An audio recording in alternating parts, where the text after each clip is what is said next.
नमस्कार, जोहार, मैं संजय और आप देख रहे हैं न्यूज झारखंड। चलिए जानते हैं सुबह से लेकर शाम तक की तमाम बड़ी खबरों को। पहली बड़ी खबर की बात करें तो झारखंड कैबिनेट की बैठक आज कई प्रस्तावों पर लग सकती है मुहर। कैबिनेट की बैठक गुरुवार को मुख्यमंत्री हेमंत सोरेन की अध्यक्षता में प्रोजेक्ट भवन में शाम 4 बजे से हो रही है। बैठक में झारखंड कर्मचारी चयन आयोग के स्नातक स्तर की पीजी और मेंस की अलग अलग की जगह एक ही परीक्षा आयोजित करने से संबंधित प्रस्ताव पर मुहर लग सकती है। स्थानीय भाषा का महत्व बढ़ाया जा सकता है। इसके अलावा मैट्रिक और इंटर की पढ़ाई झारखंड से करने वाले युवाओं को कुछ श्रेणी में वरीयता दी जा सकती है। इसके लिए परीक्षा नियमावली 2015 में संशोधन किया जाएगा। झारखंड विधानसभा का मानसून सत्र आहूत करने के प्रस्ताव पर मुहर लग सकती है। मानसून सत्र इस महीने के आखिरी हफ्ते में कराने की तैयारी है। बैठक में पंचायत समितियों को मिली अवधि विस्तार के बाद अब समितियों की भूमिका किस प्रकार होगी तय करने के लिए प्रस्ताव लाया जाना है। कैबिनेट की बैठक में कई अन्य प्रस्ताव भी रखे जाएंगे। अगली बड़ी खबर की बात करें तो सरकारी स्कूल में कक्षा कल से शुरू। राज्य के सरकारी स्कूलों में शुक्रवार से वर्ग 9 से 12वीं तक की कक्षाएं शुरू होगी। इसकी तैयारी पूरी कर ली गई है। स्कूली शिक्षा एवं साक्षरता विभाग द्वारा इस संबंध में सभी जिलों को आवश्यक दिशा निर्देश भेज दिया गया है। विद्यालय में 8 से 12 बजे तक कक्षा का संचालन किया जाएगा। राज्य में 2286 हाई स्कूल व +2 विद्यालयों में कक्षा संचालन शुरू होगा। 4 माह बाद विद्यालयों में पढ़ाई शुरू होगी। उल्लेखनीय है कि इससे पूर्व जो दिसंबर में विद्यालय खोले गए थे, लेकिन अप्रैल में फिर से जो विद्यालय बंद कर दिया गया था। अगली बड़ी खबर की बात करें तो झारखंड में कोरोना संक्रमण पिछले 24 घंटे मिले 30 नए संक्रमित, 41 स्वस्थ। राज्य में पिछले 24 घंटे में कोरोना के 30 नए मामले प्रकाश में आए हैं। सबसे अधिक 8 मामले रामगढ़ जिले में मिले हैं। राजधानी में 7 नए मामले सामने आए हैं। वहीं सबसे अधिक 20 लोग पूर्व सिंहभूम में ठीक होकर घर चले गए हैं। राज्य में पिछले 24 घंटे में 49,946 सैंपल की जांच हुई है। इसमें 30 नए केस सामने आए हैं। नए संक्रमितों की बात करें तो राज्य में बोकारो, चतरा, देवघर, दुमका, गढ़वा, गिरिडीह, गोड्डा, हजारीबाग, जामताड़ा, लोहरदगा, लातेहार, पलामू, खूंटी, सरायकेला, सिमडेगा व पश्चिम सिंहभूम में एक भी नए मामले पिछले 24 घंटे में सामने नहीं आए हैं। वहीं धनबाद में 6, पूर्व सिंहभूम में 3, गुमला में 2, कोडरमा में 1, जो है पाकुड़ में 1, रामगढ़ में 8, रांची में 7 तथा साहिबगंज में 2 नए कोरोना संक्रमितों की पहचान की गई है। अगली बड़ी खबर की बात करें तो धनबाद में वारदात। रियल एस्टेट व्यवसायी की कार का शीशा तोड़ सीट पर रखे 2,50,000 रुपए से भरा बैग उड़ाया।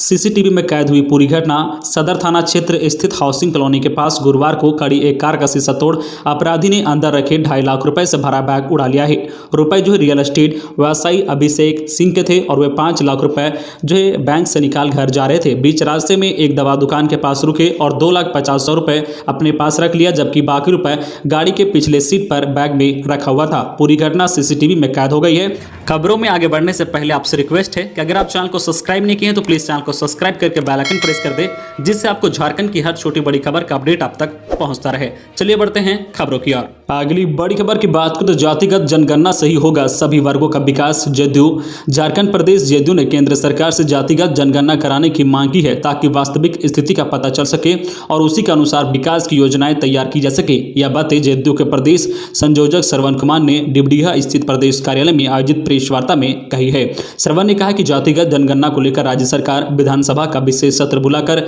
बिल पास कराकर केंद्र को भेजे। जनसंख्या नियंत्रण कानून बनाने से अधिक कारगर महिलाओं को शिक्षित और जागरूक करने से होगा। अगली बड़ी खबर की बात करें तो नीट यूजी के आवेदन की अंतिम तिथि बढ़ी। एनटीए ने नीट यूजी 2021 के लिए आवेदन की अंतिम तारीख 10 अगस्त तक बढ़ा दी है। यह जो है विस्तारित तिथि बीएससी ऑनर्स नर्सिंग कोर्स के लिए भी लागू होगी। अभ्यर्थी आधिकारिक साइट neet.nta.nic.in पर विस्तृत जानकारी प्राप्त कर सकते हैं। अगली बड़ी खबर की बात करें तो मुखिया को मिले वित्तीय अधिकार। भाकपा ने झारखंड सरकार से मुखिया को वित्तीय अधिकार देने की मांग की है। इस संबंध में पार्टी ने मुख्यमंत्री हेमंत सोरेन को पत्र लिखकर कहा है कि झारखंड में त्रिस्तरीय पंचायत चुनाव कार्यकाल पूरा होने के बाद भी नहीं हो पाया है। भाकपा नेता महेंद्र पाठक ने कहा है कि सभी पंचायतों में विकास कार्य में खर्च होने वाली राशि पड़ा हुआ है। ऐसे में अगर सरकार गाँव को जो है वित्तीय शक्तियाँ देती है तो इससे वहाँ जो है लोग को काफ़ी मदद हो सकती है। जब तक चुनाव नहीं हो जाता है तब तक मुखिया सहित पंचायत प्रतिनिधियों को वित्तीय अधिकार दिए जाएं।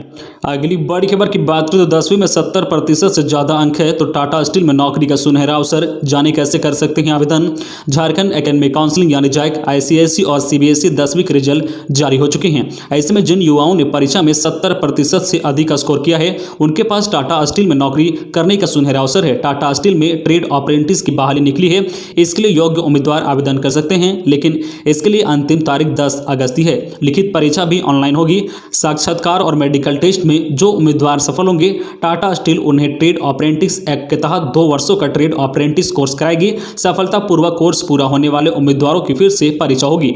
इसमें जो उम्मीदवार सफल होंगे उन्हें जो कंपनी प्रबंधन टाटा स्टील के किसी भी लोकेशन में अस्थायी रूप से नियोजित करेगी। कंपनी में नियोजित होने वाले युवा कर्मचारियों को कंपनी नियमों के तहत वेतन सहित मेडिकल, क्वार्टर सहित अन्य भत्ते भी मिलेंगे। सभी उम्मीदवारों का चयन 16 से 27 अगस्त 2021 को होने वाले ऑनलाइन टेस्ट के माध्यम से होगा। इसके बाद सफल उम्मीदवारों का इंटरव्यू और मेडिकल टेस्ट होगा। आप अधिक जानकारी के लिए www.tatasteel.com पर जा सकते हैं। अगली बड़ी खबर की बात करें तो मनरेगा में रुकेगा फर्जीवाड़ा, सख्ती से लागू होगा NMS सिस्टम। मनरेगा योजना ग्रामीण क्षेत्रों के लोगों को सबसे ज्यादा रोजगार उपलब्ध कराती है, लेकिन इस योजना से जुड़ी फर्जीवाड़े की कहानियां भी कम नहीं है। योजनाओं से लेकर मजदूरी तक के भुगतान के तमाम मामलों में विसंगतियां सामने आती रहती है। ऐसे फर्जीवाड़े पर लगाम लगाने और मनरेगा योजना को प्रभावी तथा पारदर्शी तरीके से क्रियान्वयन करने के लिए जो नेशनल मोबाइल मॉनिटरिंग सिस्टम लाया गया है, यह सिस्टम ऊपर से नीचे के लोगों की जो है जवाबदेही तय करेगा। सीधे शब्दों में समझे तो योजना के क्रियान्वयन में यदि ढिलाई बरती तो अधिकारी भी नपेंगे। नेशनल मोबाइल मॉनिटरिंग सिस्टम दरअसल एक मोबाइल एप्लीकेशन है जिसका उपयोग मनरेगा से जुड़े पूरे सिस्टम को करना है। अगली बड़ी खबर की बात करें तो धनबाद में पटरी से उतरी शक्तिपुंज एक्सप्रेस, बड़ा हादसा टला। हावड़ा से चौपन जबलपुर जाने वाली शक्तिपुंज एक्सप्रेस बुधवार की शाम धनबाद में डायमंड क्रॉसिंग के पास पटरी से उतर गई। इस दुर्घटना की सूचना मिलते ही रेलवे में अफरा तफरी का माहौल हो गया। मौके पर रेलवे की ART समेत कई टीम अनंत में पहुंची और राहत कार्य में जुट गई। वहीं धनबाद रेल मंडल के कई बड़े अधिकारी भी घटनास्थल पर कैंप किए हुए थे। हालांकि इस दुर्घटना में जान माल के नुकसान की कोई खबर नहीं है, लेकिन स्पीड नियंत्रित होने से एक बड़ा हादसा होने से टल गया है। बताया जाता है कि शक्तिपुंज एक्सप्रेस हावड़ा से चलकर धनबाद पहुंची और धनबाद से खुलने के बाद CIC रेलखंड पर डायमंड क्रॉसिंग के पास इसका इंजन बेपटरी हो गया है। हालांकि इस घटना में किसी भी यात्री के घायल होने की खबर नहीं है। अगली बड़ी खबर की बात करें तो नक्सली गतिविधियों की सूचना दे गुप्त रखी जाएगी आपकी पहचान। पुलिस ने ग्रामीणों से की अपील। नक्सलियों द्वारा पोस्टरबाजी किए जाने के बाद डरे व सहमे लोगों को जागरूक करने के उद्देश्य से पुलिस ने जगह जगह पोस्टर अभियान चलाया है। बगड़ू थाना प्रभारी राजन कुमार सिंह के नेतृत्व में पुलिस बल के जवानों द्वारा बगड़ू थाना क्षेत्र की अरैया, नेहरू, महगांव, तेतरटांड, हिसरी, पतरातू व अन्य गाँव में विकास के बाधक नक्सलियों के विरुद्ध जो है अभियान में तेजी लाते हुए उन पर नकेल कसने के लिए पुलिस ने पोस्टर का सहारा लिया है। पुलिस ने दूर दराज के गांव समेत संवेदनशील इलाकों व चौक चौराहों पर पोस्टर चिपकाया गया है। पोस्टर चिपकाकर अब न सिर्फ नक्सलियों के घिनौने कामों को बल्कि साथ साथ उनके गंभीर परिणामों के प्रति लोग को जागरूक करने के अभियान की शुरुआत की गई है।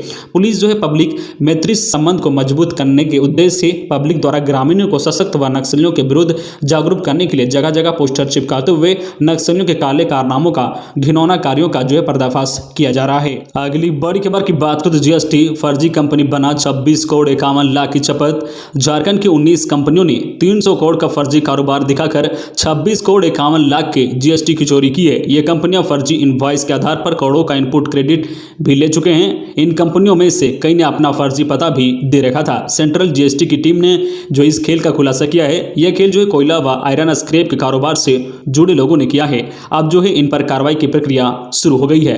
तो ये थी आज की झारखंड की टॉप बड़ी खबरें। इसी तरह झारखंड की हर छोटी बड़ी खबर देखने के लिए आप हमारे चैनल न्यूज झारखंड चैनल को सब्सक्राइब करके बेल आइकन प्रेस कर दीजिए, जिससे आपको झारखंड की हर छोटी बड़ी खबर का अपडेट आप तक पहुंचता रहे। तो आज के लिए बस इतना ही, हमें दीजिए इजाजत, फिर मिलते हैं नेक्स्ट न्यूज में।